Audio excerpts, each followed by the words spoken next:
Greetings and welcome. We are in Junior English, and we now turn to a very fascinating text. I'm with you in your hymnal on page 40, 41 and beyond. We're going to look at what we will call the Iroquois Constitution. Now, you want to write that term down, but more importantly, on page 40, do you see the word "from" at the very top of page 40? Because this is significant. We're only going to look at a very small part of this Constitution.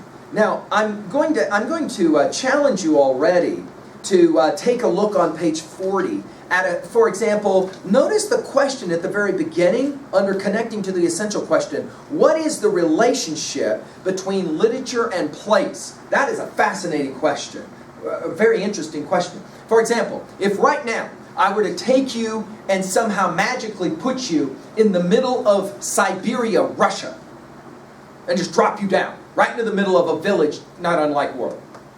Right? Right now, I could just put you there. Right away, you would immediately have to negotiate any number of challenges. Right? Like, for example, you don't speak Russian. Whoever it is you're with doesn't speak any English. So now all of a sudden, you're kind of looking at each other, and they want to know where you came from, and obviously you're interested to know why you're in the middle of Siberia and why this crazy old man put you there.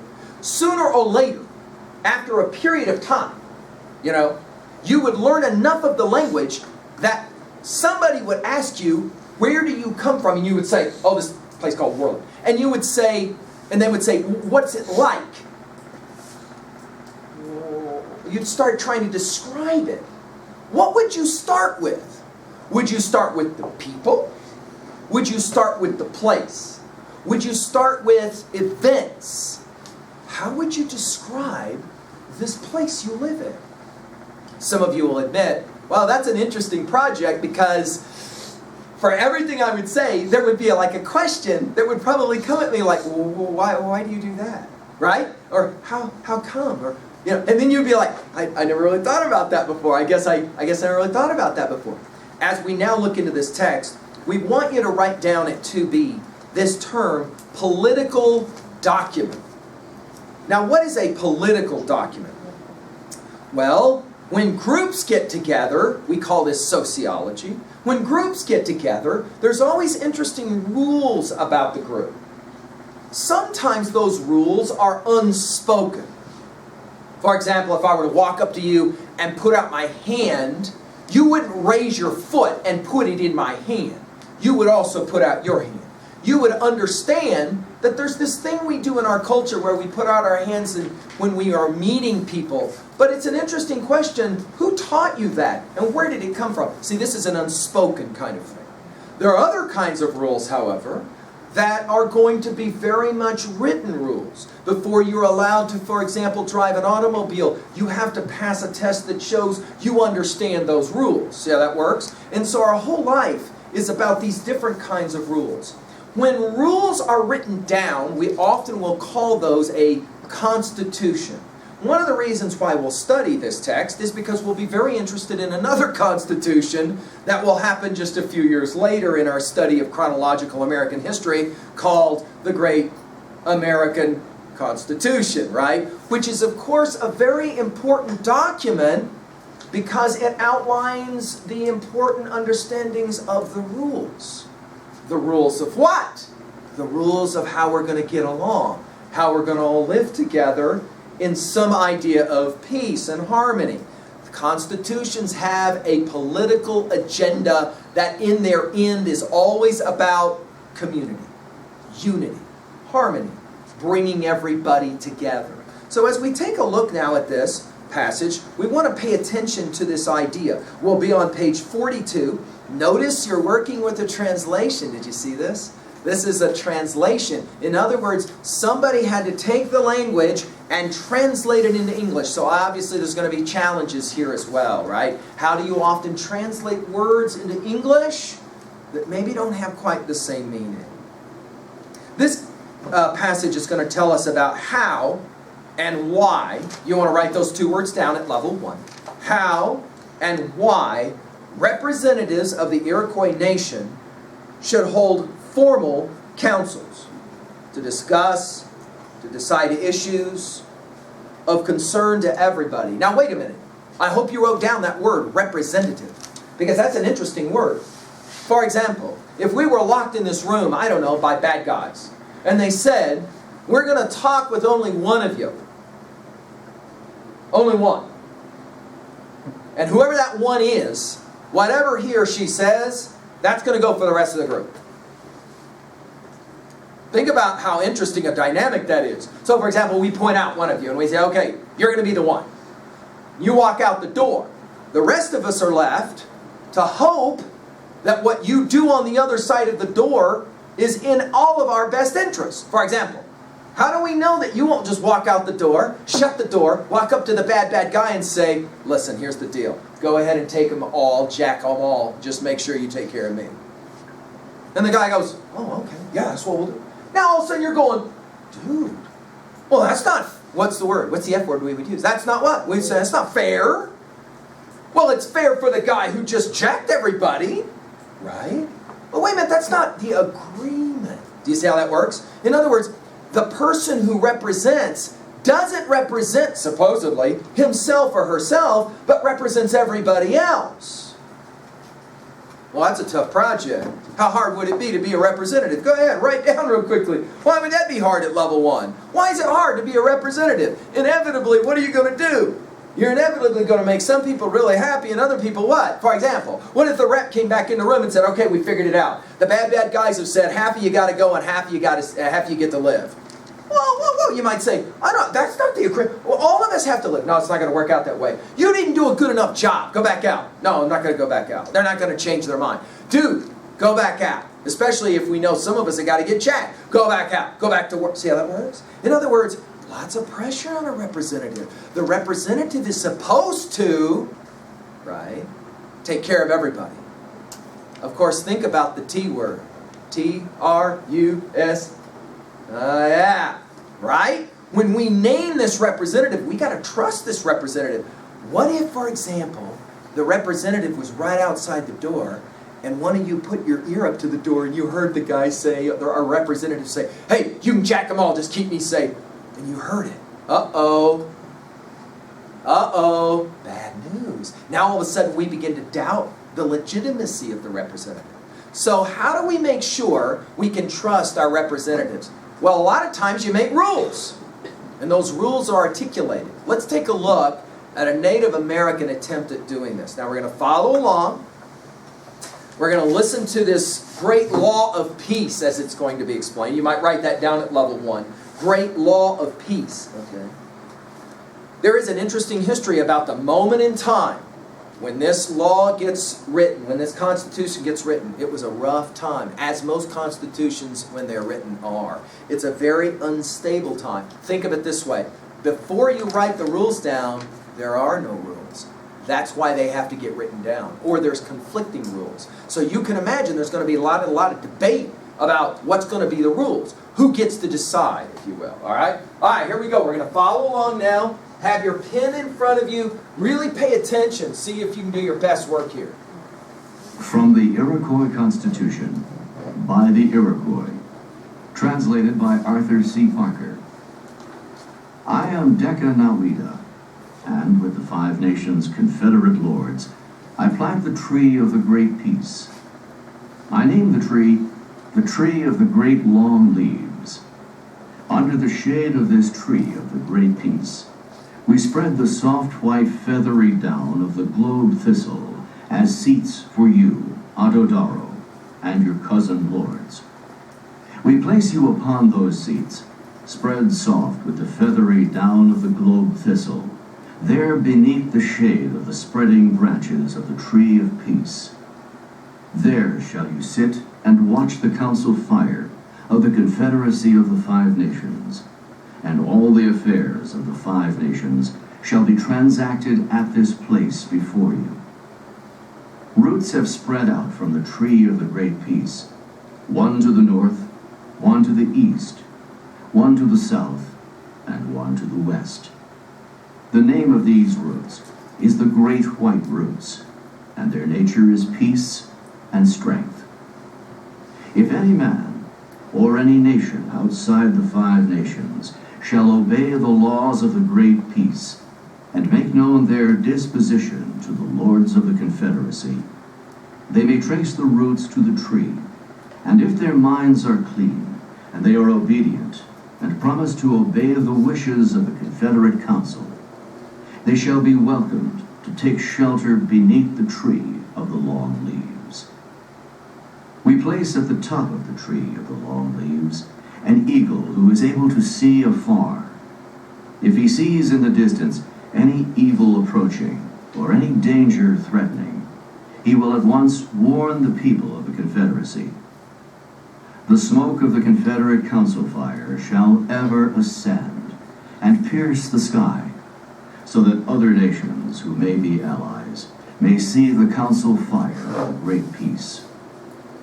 Whenever the Confederate lords shall assemble for the purpose of holding a council, the Onondaga lords shall open it by expressing their gratitude to their cousin lords and greeting them, and they shall make an address and offer thanks to the earth where men dwell, to the streams of water, the pools, the springs and the lakes, to the maize and the fruits, to the medicinal herbs and trees, to the forest trees for their usefulness, to the animals that serve as food and give their pelts for clothing, to the great winds and the lesser winds, to the thunderers, to the sun, the mighty warrior, to the moon, to the messengers of the Creator, who reveal his wishes, and to the great Creator who dwells in the heavens above, who gives all the things useful to men, and who is the source and the ruler of health and life.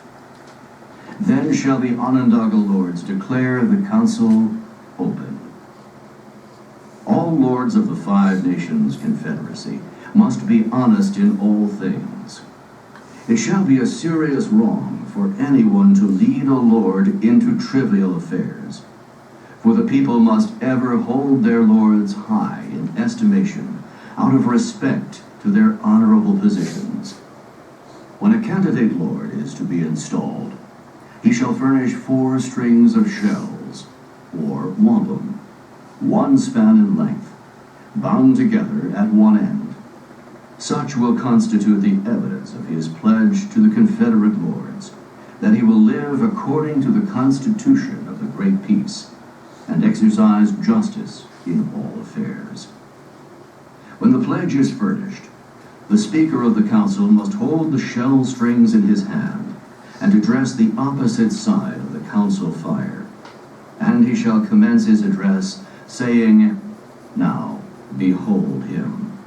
He has now become a Confederate lord. See how splendid he looks."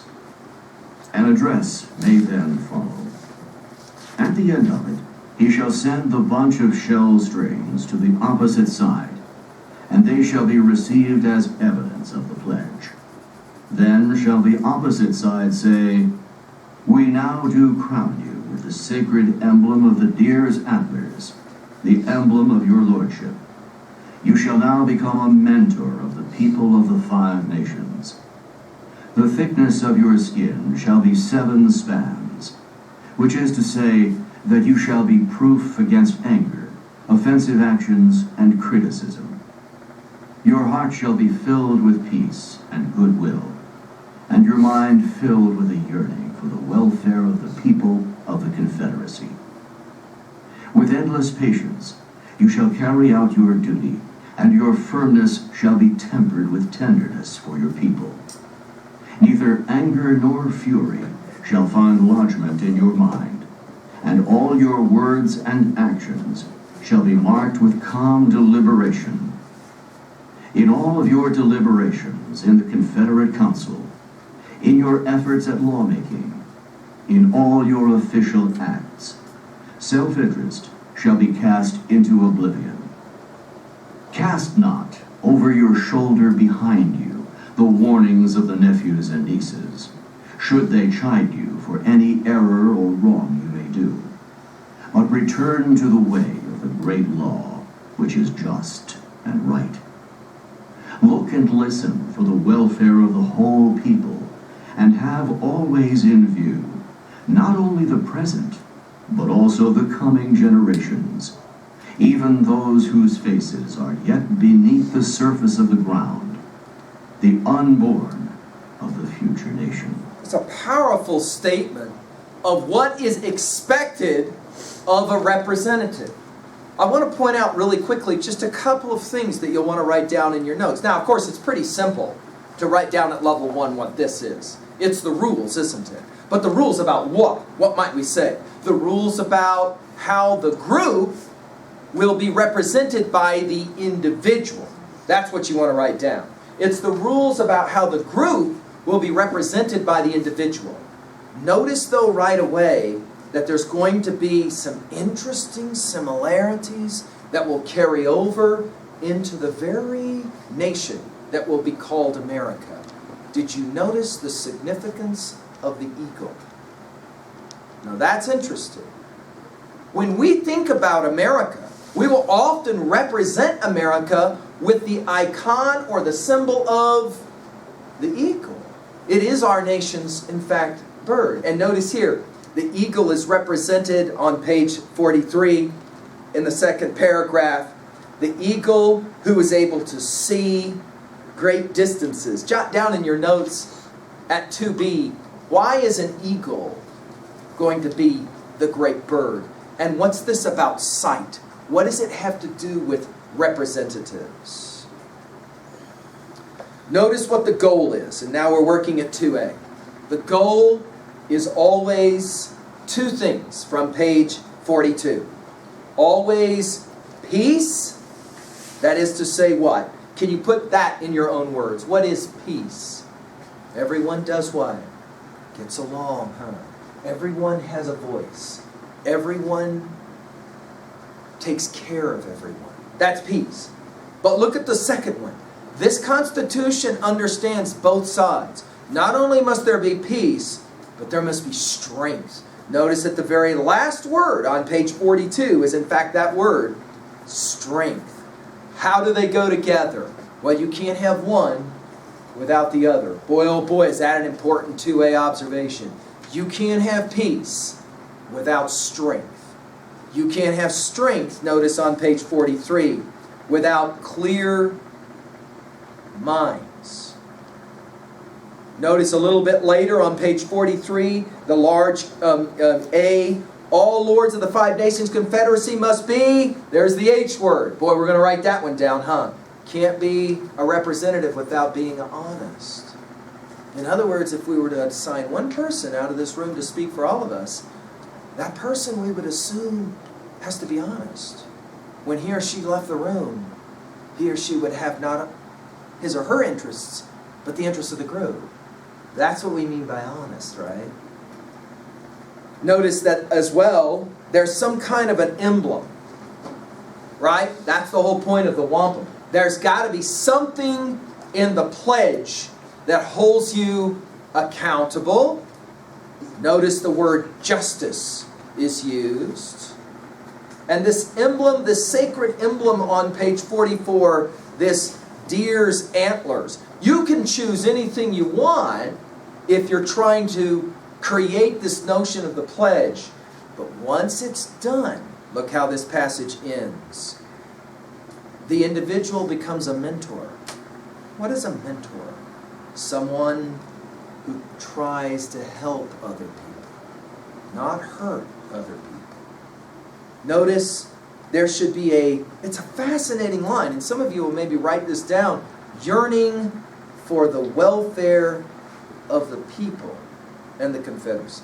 A yearning, a longing, a desiring, not for one's own interests. Notice, no self-interest, but rather helping everyone else out.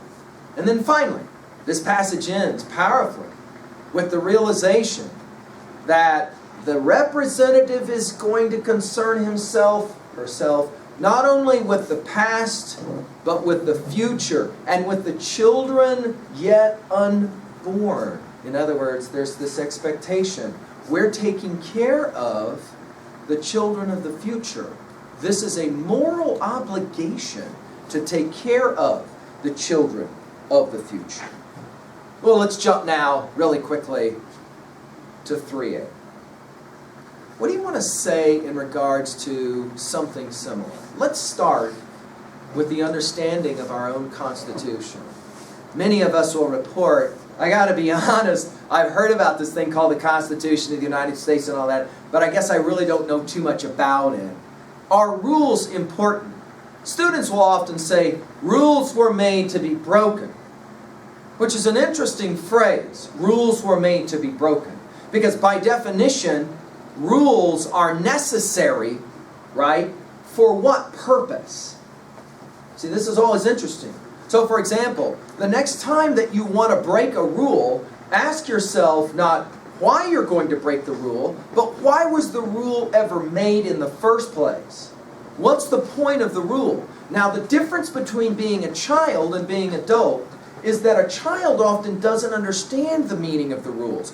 Why was the rule created? The adult will understand that almost inevitably, the rule was created to attain harmony, peace.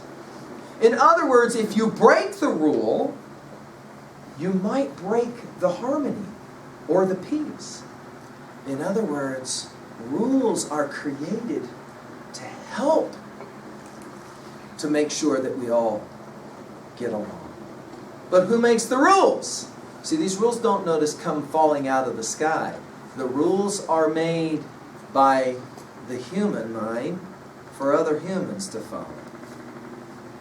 Can you think of a favorite movie where keeping the rules is important, or breaking the rules leads to all kinds of mess?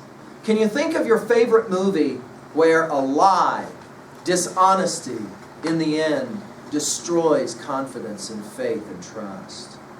What is your favorite movie about politics? And if you say, I don't have a favorite movie about politics, remember, politics is just the rules of how people get along. A film like Mean Girls is a study in politics. The way we either get along or we don't get along. The way we either fight or we're together and harmonious. Finally, 3B. What are your thoughts about rules? Rules, for example, in regards to school and the like, right? Because that's always an interesting thing. I was giving a lecture once on Sophocles' Antigone, and one of my students came in who frequented the office with the principal. And he came in, he slammed the door, and he walked in, he slammed his books down. I was giving the lecture, and I just paused. And I just kind of waited for him, because this had happened once or twice. And finally a student asked him, what's wrong? He said, stupid principal. I hate that principal. Blah, blah, blah, blah, blah. And then he looked at me, like, what are you going to say? And I said, oh, don't worry. Here, very soon, you'll get to know what it's like to be the principal. Oh, he got mad at me. Well, I'll never be a principal. I said, no. You didn't understand what I just said. It's not like you get to choose. Very soon, you will be the principal. Dude, I will never be a principal. I said, no, you're not hearing me. This evening, I know where you live, and you're going to walk by a park on your way home, because you walk. I know that. And when you walk by that park, what if you see, for example, some third grader getting wailed on by a couple of seventh graders? They're just wailing on him. I said, what are you going to do? I said, I know you well enough. You're not going to jump over there and start wailing on a third grader too. You're going to walk over and walk up to one of those seventh graders and say, knock it off. What are you going to do when a seventh grader looks back at you and says, up yours? What are you going to do to me? All of a sudden, guess what? You just became the principal. You just became the principal. You're going to have to decide what you're going to do. You going to let them wail on that little kid? Or are you going to say, knock it off? And what happens when they come back at you like, oh yeah, or what? Then what? Remember? Peace and strength. And then all of a sudden you become the principal. And guess what that seventh grader is going to think about you? The same thing you think about our principal. Why? Because trying to keep peace. And all of a sudden he got the funniest look on his face. He was like, well, I guess that's another way to think about it. It was really interesting how his rage went away really quickly. Sometimes when we think about multiple perspectives, we can see the world a little cleaner. Yeah? Thank you. An introduction to the Iroquois Constitution.